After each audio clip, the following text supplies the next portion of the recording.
The Jedi Council chamber in Coruscant was silent. Only the sound of the Master's voices echoed while the boy Anakin was being tested. Outside, Qui-Gon, Jinn, and Obi-Wan waited. The young apprentice showed his impatience, but the Master watched him with a firm gaze. "You still have much to learn, my Padawan," said Qui-Gon, placing his hand on his shoulder. Obi-Wan lowered his head in respect, acknowledging the truth of those words, and then stepped away to reflect. It was at that moment that a different presence appeared on the balcony. Qui-Gon felt the Force move around him, and suddenly, before him, appeared a translucent figure. It was an older man, dressed like a Jedi, with a white beard and a serene countenance. The spirit spoke with a deep voice, laden with memory. "Indeed, I had much to learn, Master." Qui-Gon widened his eyes, surprised by that manifestation of the Force. He had already studied the ways of the living Force, seeking to understand the possibility of communication beyond death, but had never imagined experiencing such a phenomenon so clearly. "Who are you? How can you speak to me in this way?" he questioned, his hand instinctively over the saber at his waist. The spirit smiled slightly. "I was your Padawan, but I come from a very distant time. My name is Obi-Wan Kenobi." Qui-Gon took a step forward, his mind filled with questions. "Obi-Wan? But my apprentice is here, alive. How can you say you are he and still speak to me from another time?" Ben remained calm, knowing he needed to be clear. "I am the same, but older, shaped by choices that have not yet happened. The future I lived is marked by your death on Naboo. Without you, Master, I failed in many things, and Anakin Skywalker was lost to darkness." Those words fell like a weight upon Qui-Gon. My death? On Naboo? And Anakin, the boy I believe to be the chosen one. He is lost? Ben lowered his head, as if confessing an eternal error. "Yes. Without your guidance, he was left in my hands, and I was not ready." Qui-Gon breathed deeply, absorbing every detail, his gaze fixed on the specter. "And why did the Force allow you to speak to me now?" Ben responded immediately. "To change destiny. Master, you must survive on Naboo. The Sith you will face is mortally dangerous. But if you fight alongside your Padawan, if you face the threat side by side, you will have the strength to win." The Jedi remained thoughtful. "I have always believed that destiny can be shaped by choices. If my life is necessary to keep Anakin on the path of light, then I will fight to survive." The spirit smiled with respect. "It is more than that, Master. He needs you to learn to control his power. Under your guidance, he can become not just a great Jedi, but the true balance of the Force." Qui-Gon approached closer to the luminous figure. "And you? What will happen to Obi-Wan if he follows this path?" Ben sighed, looking toward the door where his younger self had passed. "He will learn from you, as he should have learned. He will not have to carry burdens he could not bear.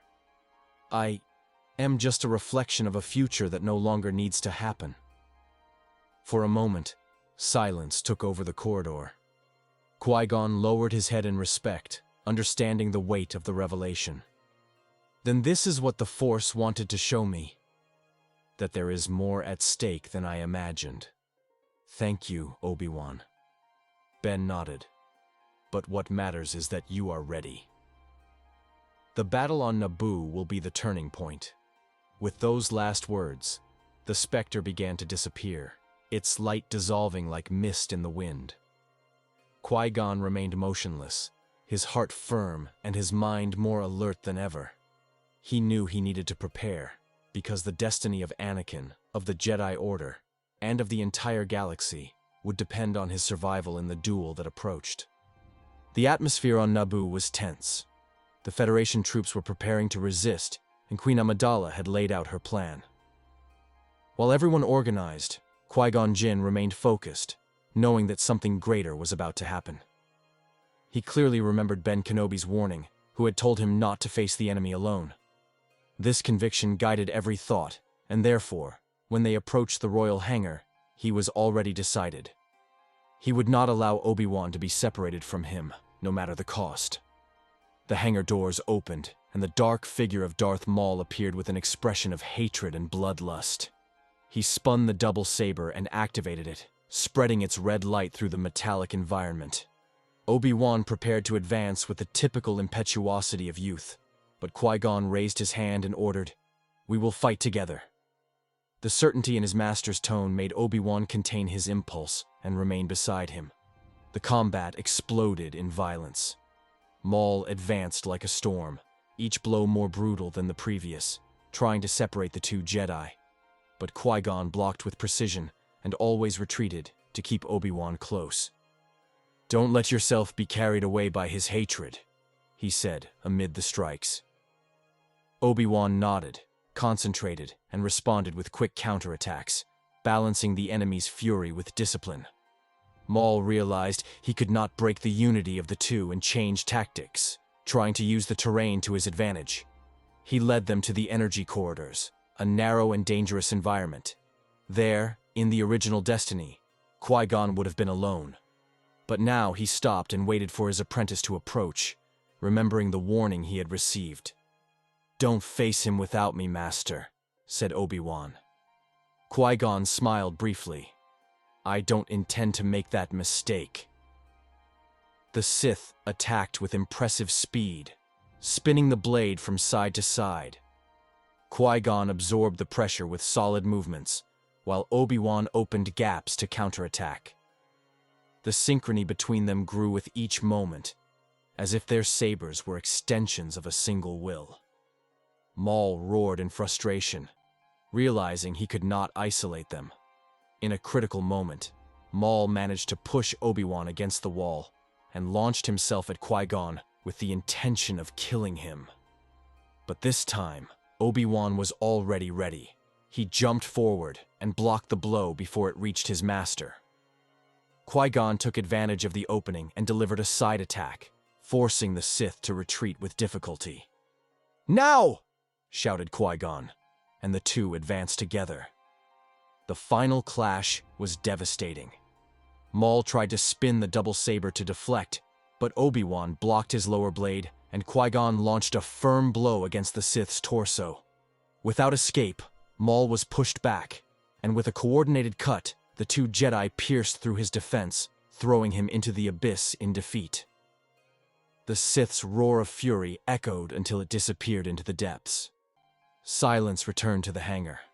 Both breathed with difficulty, but there was a different weight in the air. Obi-Wan looked at Qui-Gon, sweat running down his face. "This time we were side by side, Master." Qui-Gon placed his hand on his shoulder and responded, "That's why we won. The Force united us, and together we changed destiny." Obi-Wan smiled, feeling that moment would be marked forever. That night, while meditating in silence, Qui-Gon heard again the echo of Ben's voice in his mind. "Master, survive so that Anakin does not become lost." And he swore to the Force that he would fulfill this destiny until the end. With Maul defeated, Qui-Gon presented Anakin to the Council once more. His voice was firm and his authority unquestionable. "The boy is the chosen one and must be trained. The Force cries out for it." The Masters still expressed doubts, but Yoda, after reflecting, spoke in his characteristic tone. "Trained, he will be. Guide the chosen one you must." Thus, Anakin was accepted, and the destiny of the galaxy began to change. Anakin's training with Qui-Gon was very different from what it would have been with Obi-Wan alone. The Master did not seek merely rigid discipline, but taught listening to the living Force, feeling each being and each moment as part of a whole. Anakin grew in power, but also in wisdom. His impulsiveness was tamed by patience, and his confidence was nurtured by Qui-Gon's firm guidance. Over the years, Anakin demonstrated extraordinary abilities. He was more powerful than any other Padawan of his generation, and soon became a knight. but along with power came disturbing visions. During his meditations, he saw a hooded man, sitting on a throne, casting energy rays and dominating the galaxy. "Master, I see the future, and in it, there is only darkness. This man, he rules everything." Qui-Gon listened attentively and responded, "These visions are warnings, Anakin. They are the key to preventing them from happening." With the advancement of the Clone Wars, Anakin noticed something unsettling. Chancellor Palpatine showed excessive interest in his life, always praising him and seeking closeness. The visions of the hooded man became clearer, and the young Jedi began to piece things together. Qui-Gon also perceived the Chancellor's strange obsession. "Not all who offer friendship speak in the name of light," he warned. The decisive moment came on a dark night. In the office, Palpatine revealed his true identity. "You must learn about all aspects of the Force, Anakin. Come with me, and together we will rule the galaxy. It is your destiny." But instead of hesitating, Anakin raised his blue saber and faced him with conviction. "I have already seen you. You are the ruler of my visions. You are the Emperor of Darkness." Palpatine's smile slowly dissolved, transforming into a mask of pure hatred. His yellowed eyes shone like fire, and from his hands emerged lightning that illuminated the entire room. The cutting sound of electricity echoed through the walls, and the Sith's fury seemed endless. With each crack, it was as if he tried to crush Anakin with the weight of darkness itself. But Anakin was prepared. He was no longer the impulsive young man who let himself be carried away by fear. With firmness, he raised his open hands, absorbing the storm that came in his direction. The energy crashed against him like a gale, but instead of destroying him, it flowed through his body in harmony with the living force, transforming into power. He remembered each of Qui-Gon's lessons, each word that had taught him to listen to the Force amid chaos. The counterattack was inevitable. Anakin redirected the lightning, returning it to Palpatine himself. The Sith screamed in agony when his own energy consumed him, his body contorting under the fury he once controlled. The entire room seemed to tremble, and the smell of ozone filled the air. "You will never have power over me!" shouted Anakin, his voice firm, laden with conviction, echoing like thunder in the midst of darkness. With an agile leap, Anakin advanced, his blue saber illuminating the path. Palpatine tried to resist, but was already weakened by the impact of his own energy. In a decisive movement, the young Jedi pierced the Sith's body with his blade, ending the reign of shadows before it could even begin. Palpatine's final scream resonated through the hall, and then silence took over, as if the galaxy itself had been freed in that instant. The Jedi Council was astonished by the revelation. A Sith had infiltrated the Republic for years, but had been defeated thanks to the Chosen One's vision and power. Yoda declared, "Balance brought. Into shadows fell not." Anakin was recognized as the hero of the galaxy, but in his heart, he knew the merit belonged to his master. Without Qui-Gon, he might have followed another path. Padme, beside Anakin, celebrated the victory and continued as a political leader, strengthening democracy after the Sith's fall. Young Skywalker remained as a Jedi, but different from what would have happened in another time. He was not a man consumed by fear. He was a warrior guided by hope and confidence in himself. Qui-Gon observed his apprentice with pride. "You not only fulfilled the prophecy, Anakin, you transformed it into reality." The young man smiled, still feeling the weight of the battle. "Master, the visions were not the end. They were just the warning of what could have been. And thanks to you, I chose another path." In that moment, the prophecy of the Chosen One was fulfilled completely. The Sith had been defeated before he could dominate, the Republic remained free, and the Jedi Order had found in Anakin not an enemy, but their greatest hope. The future had been rewritten by the courage of a master and the strength of an apprentice.